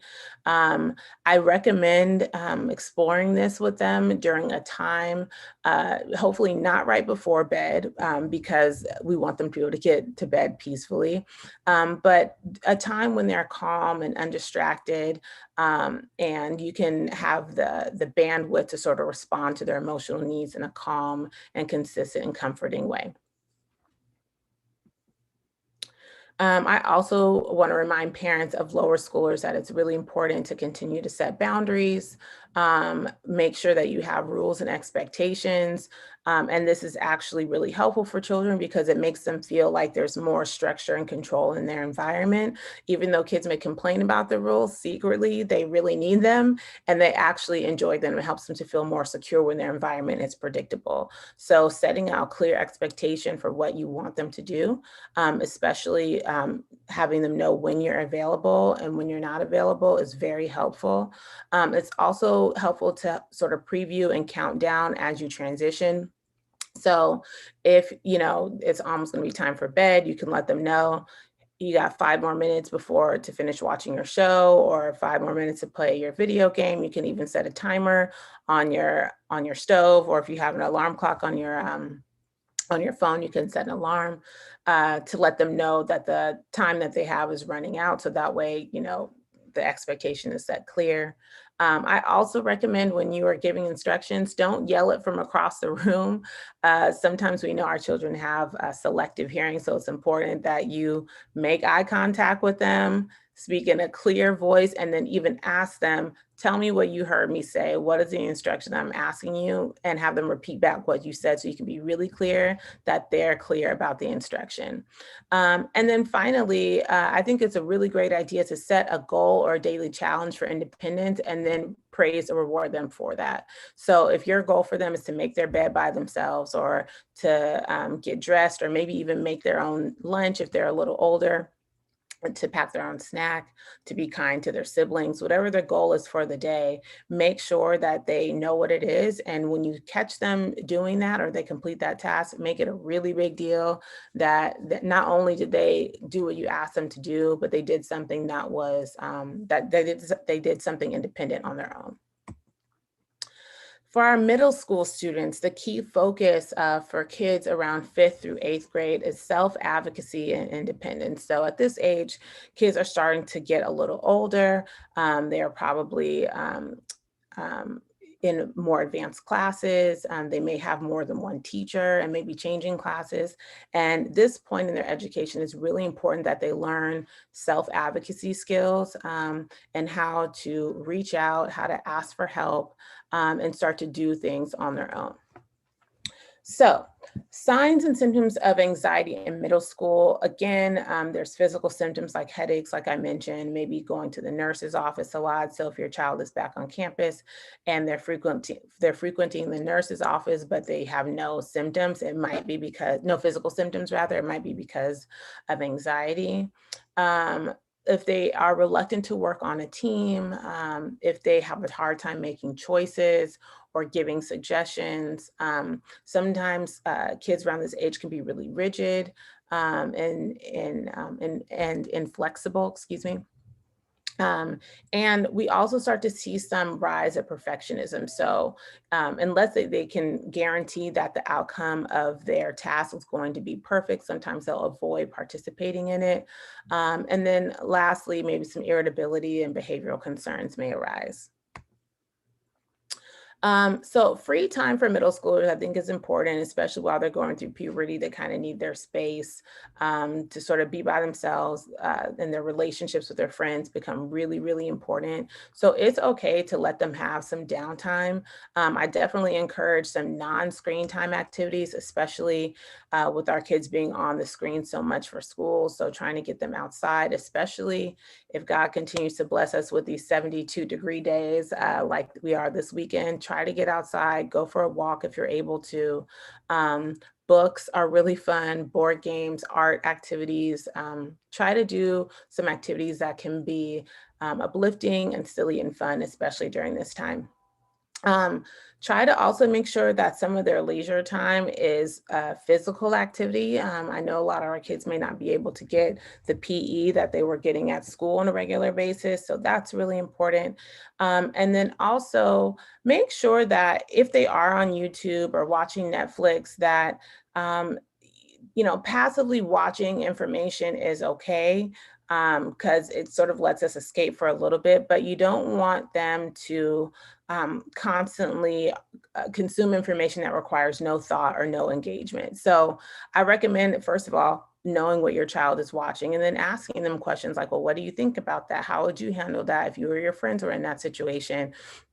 And having them sort of at least be actively engaged as opposed to just sort of watching some mindless activity on YouTube. Okay, and lastly, our high school students. This is a really, really challenging time for all of our kids, but especially our seniors right now. They are in the middle of applications if they are applying early to places. Our ninth graders are starting a high school experience under circumstances that are really challenging, especially if they don't know anyone in their high school yet. Their social life is really, really restricted right now. So they need a little more extra TLC than maybe you had anticipated. And the key focus for high school years is really independence and responsibility. So students at this age should be able to email their teachers on their own if they have questions, to ask for help. You should not, as a parent, have to do everything for your child. These are skills that they're going to need as they move through life. And so I recommend if your child is having problems in school, the first thing that they should do is probably reach out to their teacher to try to schedule a time when they can meet with them, or maybe there's an after school program or some sort of study hall or tutoring support that they can get. And I would encourage you to sit with your child to help them write an email with them, but try not to do it for them because we want them to learn those independent skills. Some signs and symptoms of anxiety for high school students include almost the same as the symptoms that we saw for our younger children. So there's emotional changes, social changes, physical changes. The sleep disturbance is really, really important. A lot of kids during this time are having trouble getting to sleep for several reasons. One, not just the anxiety, but also the increased screen time is impacting all of our ability to get good rest. So when we are in front of screens, the blue light that radiates from your screen, whether it's your laptop, your cell phone, or your television, produce or actually decreases the production of a hormone in our brain called melatonin. And melatonin is a hormone that helps us fall asleep. It helps us to feel sleepy. So sometimes people will go to their CVS or Whole Foods or their vitamin store, and you can actually buy a melatonin supplement. But the other thing that you can do is start to monitor your screen time, especially before bed. You want to try to have screens off and not looking at screens at least an hour before you're ready to go to sleep. Another thing that you can do on a lot of our devices, you can actually turn on a night mode on your phone, which will make your screen have like an orange glare to it. And it's actually reducing or extracting the blue light from the screen. And then lastly, you can wear blue light glasses, which you can probably find everywhere right now. I know on Amazon, you can find them for about maybe $7, maybe $20, depending on how fashionable you want your blue light glasses to be. But if your child is on the screen for more than a couple hours a day, which a lot of them are, I strongly recommend getting some blue light glasses because it helps not only with their sleep, but also just sort of with their eye muscle fatigue. Also with anxiety, you might notice some poor school performance. So maybe you're noticing some changes in their grades and attendance, and then also maybe having some symptoms like panic attacks, which is an overwhelming, scary feeling, usually accompanied by difficulty breathing, maybe some blurred vision, and feeling like sort of off balance, and it can be really, really scary for them. So if your child or your teenager appears to be struggling with anxiety that's interfering with their schoolwork, with their relationships with their friends, or family relationships, please seek help from a licensed mental health professional. Anxiety is treatable. There's a lot of ways to manage that. It doesn't always include medication. There's other things that you can do, including talk therapy and employing some self-care exercises like meditation or deep breathing practices. And you can help your child learn how to cope and manage with their anxiety independently, which is the ultimate goal. I want to go over some really important mental health red flags that are not necessarily related to anxiety, but also related to depression, which has also been on the rise since we've been at home with our kids.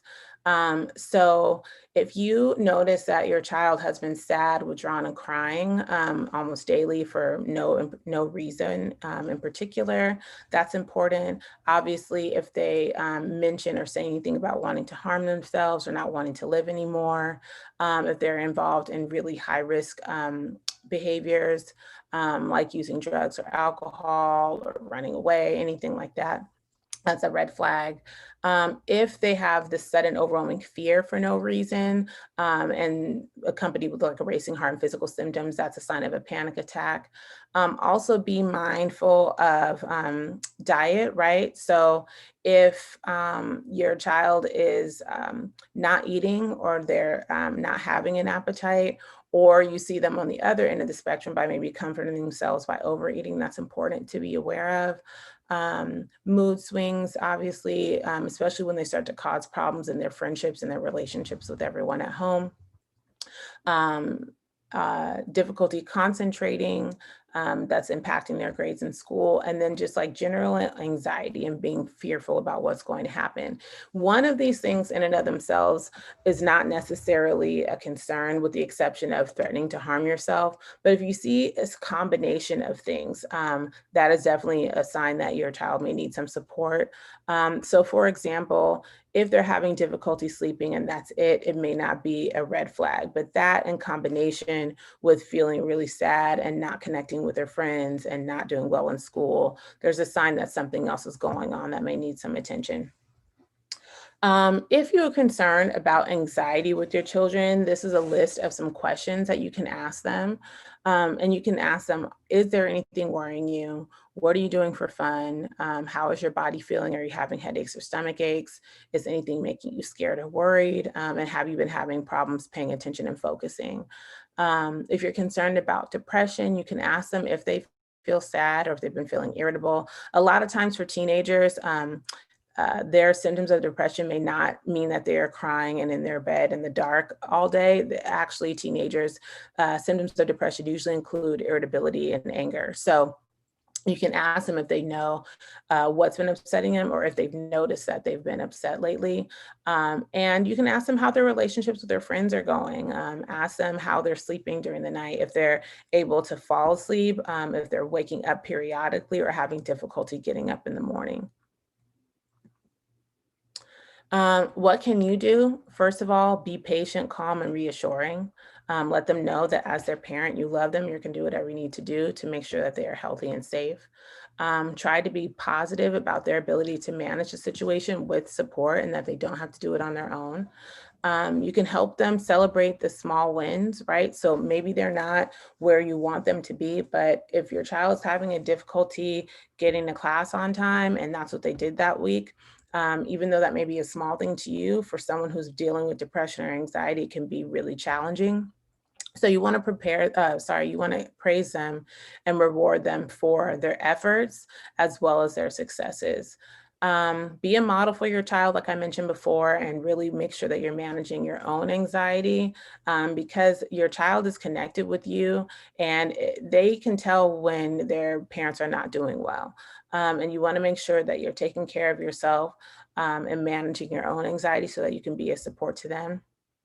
Also, help your child avoid avoidance, right? And so by this, I mean, sometimes when, as parents, when we see our children in distress, we want to say, okay, well, I'll just email the teacher and say you don't have to do it, or you can just have a day off and you don't have to do it, or you don't have to go see your friends because you're nervous, or you can stay in your room. That actually, the avoidance can actually reinforce that behavior because it helps their anxiety go away. And it's actually reinforcing the avoidant behavior of not doing what they need to do. So encourage them to maybe gradually start to do small things to help them reach their goal. And then lastly, teach your child positive self-talk. And what your child thinks about themselves is really important. And if you can teach them now how to master their mind and be mindful about what they're saying to themselves, a lot of kids these days say like, I can't, or, I just can't, or, everything is going wrong in my life, or I have no friends, or no one likes me. That negative self-talk impacts not only how you feel about yourself, but it also impacts your behavior. So it's really important that you help your child focus on what they're thinking. A way to do this that's really helpful is journaling and helping them write down their thoughts, because when you're writing down your thoughts, you're putting forth a lot more energy and intention into what you're writing. And it's actually really helpful for kids to go back and read what they're saying about themselves and how they're processing their experiences. Basic relaxation strategies like belly breathing and muscle relaxation is really helpful. And that's just breathing in through your nose, imagining that your belly is like a giant balloon, holding it for 4 seconds and exhaling through your mouth really slowly. And there's tons of information online about belly breathing that you can research. Try to keep the stress low at home, which I know is really challenging right now. Try to avoid parental conflict when the kids are present. Try to have those conversations, especially for our younger ones, out of earshot, so that we're not contributing more to their stress. For everyone in the home, try to make sure that you're eating healthy, balanced meals, drinking enough water, getting your exercise, and keeping regular routines. And lastly, try to have fun with your kid and try to make this time as enjoyable as possible. When to look for a professional, I mentioned some of these things before, and if it's a combination of these things, like I mentioned, it's time to reach out for help. And there's a lot of resources out there. And lastly, trust your instincts. You know your child better than anyone else. And if something isn't right and you can feel that in your spirit, please reach out for help. The last thing I want to mention about self-care and self-soothing. So sometimes people think that self-care is like a day, to get a manicure, pedicure, or maybe a day to, go to the spa or something like that, or get a massage. But a lot of those things, are closed, or they were closed, right? Or maybe binging a Netflix show, right? those things in the moment may make us feel good, right? It may feel good to have that extra slice of pie or a delicious treat that you want to enjoy. But over time, those things are not really sustainable practices. Like, you can't go and get your nails done every week. You can't eat a bunch of junk food every day, all the time. And frankly, some of these options, as far as going outside, may not be available to us in the same way that they were. And so self-care practices, why they are helpful in the moment, self-soothing practices are helpful in the moment. Self-care really focuses on long-term sustainable practices that are improving your mental health, your emotional health, your spiritual well-being, your physical health. It's not just about something that makes you feel good in the moment, that is self-soothing. So some questions that you can ask yourself and ask your child about your self-care. Can you identify one hope that you have for your future, whether that's today, this week, this month? Did you eat well today? And that's something that's defined by yourself, not by the rest of the world, but did you eat something that makes your body feel good? Did you move your body today in a way that helps your body feel good? And that's meeting the needs of your body. Did you stretch? Did you run? Did you, do some crunches, right? Did you walk? How much sleep did you get? How do you feel in your body? Are you feeling tight and tense? Are you feeling relaxed? Are you sore? How much water have you had today? Have you been outside at all today? What is one emotion that you can identify today? When was the last time you were in nature? And when was the last time that you did a self-focused activity? So this is something that is just for you, not for anyone else. Maybe reading for fun, listening to music, meditation, cooking for yourself. When was the last time you did any of those things? Lastly, and I've mentioned these things before, self-care and wellness is really important.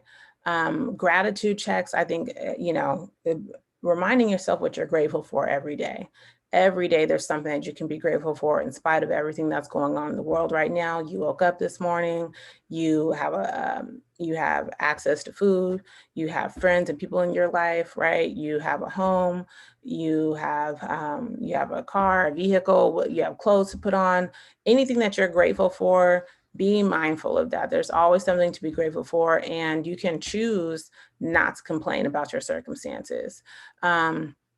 Making time for creativity is really important. Try to bring someone else joy today. A lot of times when we're feeling bad about ourselves, actually stepping outside of our own needs to be support to someone else can not only make you feel good, but spread some positivity.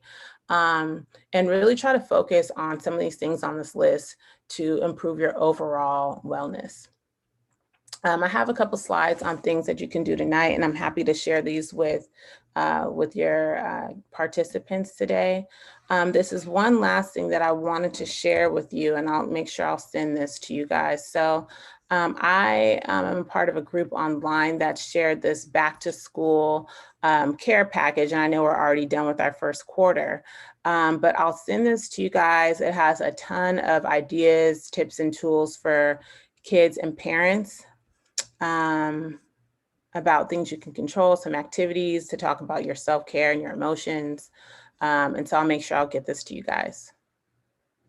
And that's all I have. I think I'll have a couple minutes for questions if you'd like, but if not, thank you for reaching out. If you have any questions, I'll also send my email to your church family, and I have some life coaching services also if any of your family needs support. Dr. Easterling, a great, wonderful presentation. That was a lot of information, but it was extremely helpful. Extremely. We did, if you do have a couple of more minutes, we did have a couple of questions that came in while you're online. Absolutely. Okay, so the first question was this. So got acknowledgement from one of our members. It was a great presentation. And they asked this question. They said, what about when you feel stressed because of job demands and you feel like you can't devote enough time to your child's needs? Any suggestions? Yeah, that is really challenging, and something, frankly, that I deal with myself. I think all of us do. I would encourage those parents to spend some time looking at their schedule from the time they wake up in the morning to the time they go to bed, what is on their plate, and really sort of map out your day. I don't care if it's, in 15-minute increments, every 30 minutes, what are you doing with your time? And try to find, even if it's 15 minutes, not only for yourself, but some time with your children.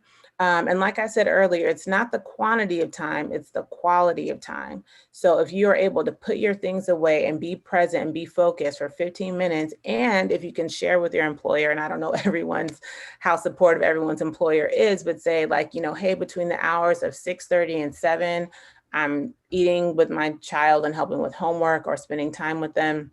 That can be really, really beneficial. And if you're able to keep that consistency with your child, and they know mom and dad are working right now so that we have a roof over our heads and they are providing for us. But the quality of time instead of the quantity is the most important thing to focus on. And then if possible, try to communicate that to your employer to let them know you have some family obligations that are really important.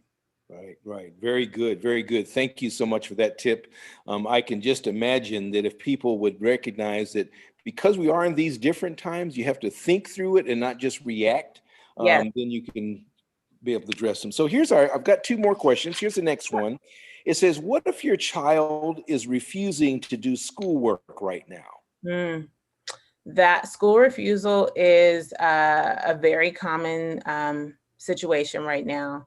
I would definitely, first of all, reach out to their school to be in communication with their teacher to find out what the issue is. And that's a general question that I would actually have to ask some more questions, but it could be an emotional issue. It could be a learning issue. It could be a dynamic that they have with their teacher.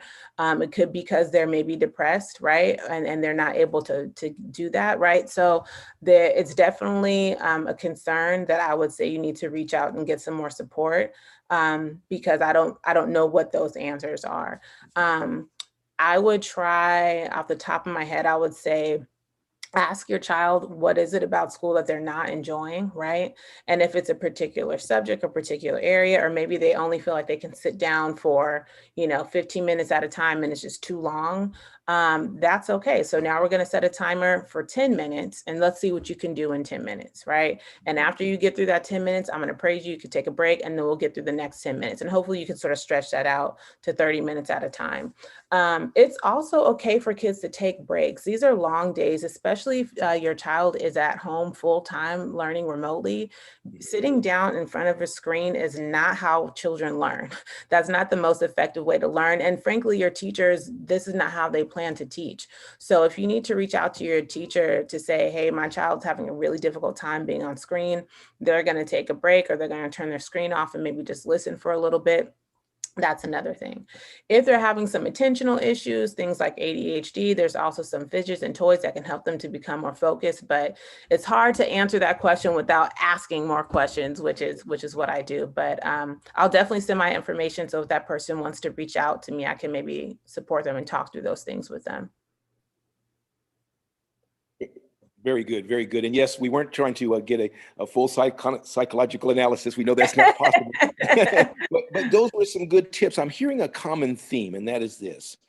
First off, if you do have a situation, we, again, just can't, it's not like you can go and Google it and say, oh, okay, what's the quick answer? We need to kind of be real patient, look at all the factors that may be involved. And you talked about something I think that sometimes we don't do enough, and that is reach out to a professional, reach out to a lifeline, not try to figure everything out on yourself. Yeah, I think especially in our community, mental health has been stigmatized for the Black community. And unfortunately, I think given the circumstances that our community has faced, we're probably, if you had to pick one group of people that needs the most support, it's probably us, given everything that we've been through since we've been in this country, frankly. And I think the one silver lining during this time of rest and having to sort of sit down for a minute is that we've maybe had the time to really look at where we are and spend more time with ourselves and with our families, and maybe realizing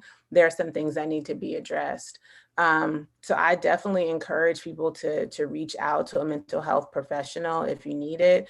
There's been a lot more discussion about that, which I'm very, very happy about. There's a lot of organizations for Black men There's an excellent website called therapyforblackgirls.com, which you can type in your zip code and it will give you a list. Well, zip codes don't really matter at this point because everyone's virtual doing therapy, but there's so much information out there on where to find support. And particularly for the Black community, I think we're starting to take a turn in that area and realizing there's some things that we need to deal with within our families to address our mental health needs.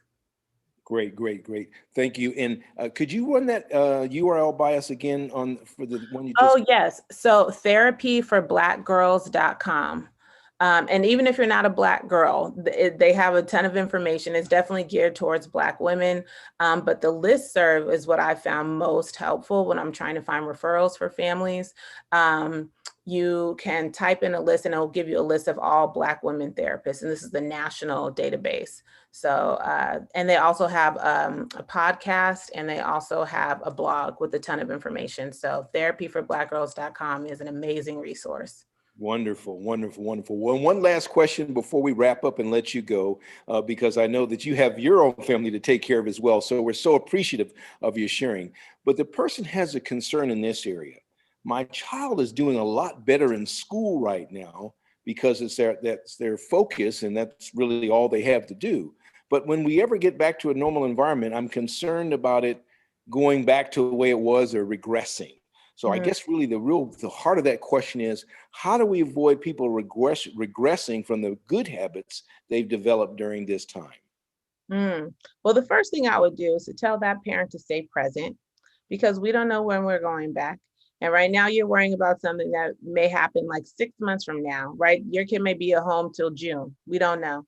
So I would try to stay present and focus on how excellent their child is doing right now. That's the first thing I would do, is sort of shift my thinking as a parent and focus on what's happening. The other thing I would do is maybe have a conversation with my child like, wow, look at how awesome you're doing right now. You're organized, you're focused, you're on time, you're getting your work done, your grades are skyrocketing. What are you doing differently than that you weren't doing before? Have you noticed any change? How are you applying these skills? Because clearly you are capable, right? So what is it about your environment, right? Or your approach? And then when we get back to school, if a hybrid program is opening and you're going to be on campus next month or next week, right? What are some things that we need to keep in place to make your environment and your approach similar? And whether that's being more organized, making sure they're having really focused time that doesn't have a lot of distractions.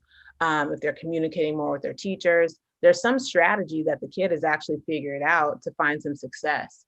So I would really try to hone in and specify what those things are and translate that to their school environment. But the biggest thing I would do right now is stay present. Unless that's happening like next week, which it could be happening next week for some people, I would try to stay present because we don't know what's happening tomorrow. One day at a time. Absolutely, absolutely. Well, again, such a rich and power-packed information. I really like the way you presented it. We are going to ask you a special great favor, and that is if you don't mind sharing those videos, your PowerPoint slides with us so that we could put it out with our internal realm. Great. That's so fantastic. Well, listen, thank you so much for taking this time with our audience. And thank you so much for sharing all that God has sowed inside of you. I'm going to walk away with something that even though we don't have children in the home, and that is staying in the present and communicating more, because recognizing that is the key to bridging the gaps between what one person understands and the other person doesn't. Thank you. It was my pleasure. I'm glad I could help. Absolutely. Have a wonderful day. You too. Take care. Great. Bye-bye. Bye-bye.